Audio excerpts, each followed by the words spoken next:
e fala também do Corinthians, como o Timão pretende pagar suas dívidas se a recuperação judicial for aprovada, além das últimas do mercado, bastidores, finanças e muito mais. Fala aí pessoal, sou Jorge Nicola, bem-vindos a mais um vídeo do canal, sempre bom ter vocês por aqui, sem perder tempo, só pedir para deixar like, se inscrever no canal e ativar as notificações. Bora direto pro giro de notícias, e a primeira informação é sobre a seleção brasileira, que venceu a Colômbia por 2-1 nessa quinta-feira e tem 4 novidades para a partida contra a Argentina. O Dorival convocou nas últimas horas o zagueiro Beraldo, os volantes João Gomes e Ederson, além do goleiro Everton. Todos vão substituir atletas machucados ou suspensos. Hora de falar sobre o Corinthians, que revelou para a Justiça o seu plano para pagamento de dívidas. Você sabe que o Corinthians está tentando a recuperação judicial, certo?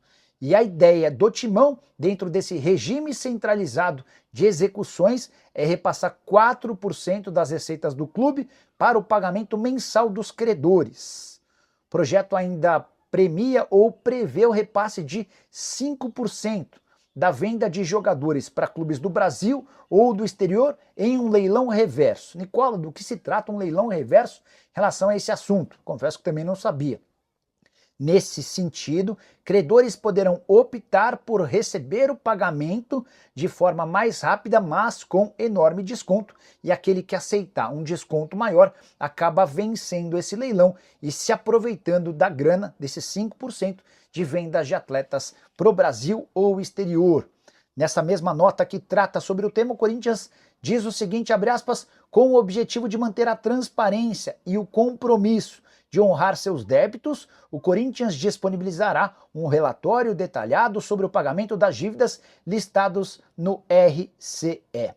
Só para completar sobre o Timão, o Corinthians divulgou um vídeo falando sobre ingressos e afirmando que apenas 70% das entradas nas partidas na Neoquímica são destinadas a sócios torcedores, mas vale uma ressalva. Esses 70% equivaleriam a mais ou menos 32 mil ingressos.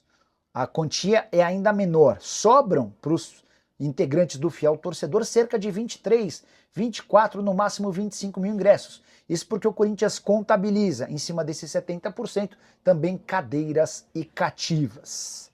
E esse assunto se tornou extremamente importante ao longo da semana, depois que um ex-funcionário do Timão denunciou uma série de práticas da diretoria corintiana, no caso do presidente Augusto Melo, favorecendo o cambismo.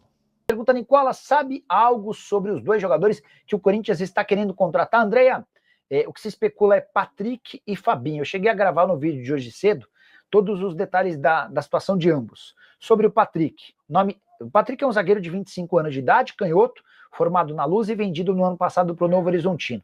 Titular absoluto desde então, deixou uma boa impressão no Corinthians. O nome dele foi sugerido pelo staff do jogador para o Corinthians, que ficou de dar uma resposta um pouco mais para frente. No início dessa semana, não sei se foi uma reunião virtual ou presencial, rolou essa conversa.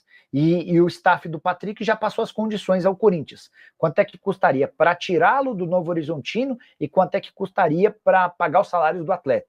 Certamente valores bem mais baixos dos quais o Corinthians está acostumado. Por exemplo, o Novo Horizontino recebeu recentemente uma proposta do DC United pelo Patrick de $1 milhão. Então, algo nessa casa deve fazer com que o Corinthians vença essa disputa. O Corinthians ainda não deu uma devolutiva, já sabe quanto custa, mas ainda não se pronunciou para dizer se vai ou não levar essa história adiante. Sobre o Fabinho, esse é um atacante do América Mineiro, com passagem pelo São Paulo, pelo Criciúma. No América e no Criciúma foi muito bem jogando a Série B. O Cuca, inclusive, técnico do Galo, está tentando levá-lo para lá. Eles trabalharam juntos no São Paulo. O Fabinho foi especulado no Corinthians e no Grêmio, mas, conversando com o pessoal da América, eu ouvi que não há nenhuma sondagem ou proposta do Corinthians pelo Fabinho, tá bom? Por que o Diego Palácio não joga no Timão? Ele tá tendo muitos problemas físicos, João Pedro. Ele teve uma cirurgia que não foi bem realizada, recuperação trágica, e hoje há 4 opções para lateral esquerdo: o Angileri, o Bidu, e a especulação de renovação do contrato do Bidu ainda não confirmada pela diretoria. Tem também o Hugo, além do Palácios. E aí só uma curiosidade, cara, eu até acho que o Angileri tem jogado bem, mas o Denner, não é que o Denner é bom, o Denner é espetacular, o menino que inclusive já foi vendido para o Chelsea. Eu ouvi de uma pessoa que trabalha para o Chelsea que o Denner é potencial para a seleção brasileira durante muito tempo. Se o Corinthians tem em casa um jogador desse tamanho, será que era acelerar demais o processo para colocar esse menino, pelo menos no time profissional? Enfim. Mastriani no Corinthians, muita conversa, mas nada objetivo. Fabinho Soldado, que é meu amigo, ainda não me ligou, tá? Palavras do Alexandre Faria, que é o empresário do Mastriani. Vamos lá. Então, o empresário do Mastriani, vocês me perguntaram, só para vocês entenderem. Comecinho da live, vocês me perguntaram se o Mastriani poderia virar reforço do Corinthians, tá? Confesso que eu não tinha escutado essa possibilidade. E ele está contando que existe uma série de especulações, muita gente falando, mas até agora nenhuma confirmação sobre essa alternativa, tá? A frase foi: o Fabinho Soldado mesmo, que é meu amigo, ainda não me ligou. O Ivo Dias, Roger Guedes no Corinthians. Ivo, vamos lá, o Roger Guedes ganha 5 milhões de reais por mês lá no Catar. É o maior salário que ele já teve na vida dele, tá ganhando um caminhão de dinheiro e tem rendido bem lá no Al Rayyan, tá? E eu imagino que o Roger Guedes não vai cumprir todo o período de contrato dele, mas ele completou um ano de Catar, imagino que vai ficar mais um pouco antes de começar a trabalhar a rescisão de contrato por lá. Bom, voltando à história. Pela manhã, o pessoal do GE trouxe uma matéria bem legal. O Bruno Cassucci é quem assina essa matéria. O Bruno conta que a CBF não, o Corinthians, que o torcedor corintiano vem reclamando cada vez mais da dificuldade, mesmo como fiel torcedor, em comprar ingressos. E aí, depois de ouvir um ex-funcionário, o ex-chefe de tecnologia lá do Corinthians, o Marcelo Munhoz, o Getro teve acesso a uma série de informações que mostram que, de fato, está cada vez menos ingressos chegando ao fiel torcedor. Do jogo contra o Santos, que estabeleceu o novo recorde de público da Arena do Corinthians, cerca de 47 mil pagantes, ou 47 mil ingressos foram vendidos, só 23 mil foram repassados para membros do fiel torcedor, ou seja, 48% dos ingressos. E essa redução tem a ver com uma série de medidas suspeitas da diretoria do Corinthians, para não dizer outra coisa.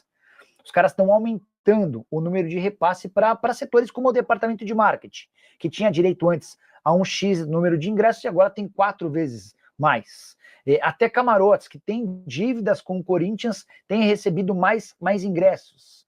Enquanto isso, o fiel torcedor vai ficando com menos acesso. Outra coisa que preocupa demais, já tem cambista vendendo ingresso para a final do Campeonato Paulista. E olha que o Corinthians ainda nem começou a venda oficial. Ingressos no setor popular a R$600 e ingressos no setor premium a R$1.500, tá? Achei a nota do Augusto bem evasiva. Ele faz uma série de promessas, mas eu não acredito mais no presidente do Corinthians, tá?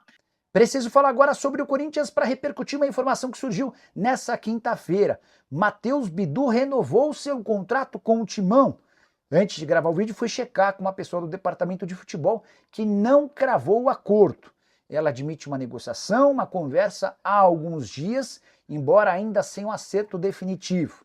Quem publicou a notícia deu conta de que o Matheus Bidu vai estender seu vínculo por 3 temporadas. O contrato atual se encerra em dezembro e o Bidu perdeu um pouco de espaço, especialmente depois da chegada do argentino Angeleri, que deixou excelente impressão, especialmente no confronto contra o Estevão na primeira partida final do Campeonato Paulista. Matheus Bidu, que nesse ano tem 12 jogos, 2 gols e 2 assistências, havia sido contratado pelo Corinthians em 2023 do Guarani.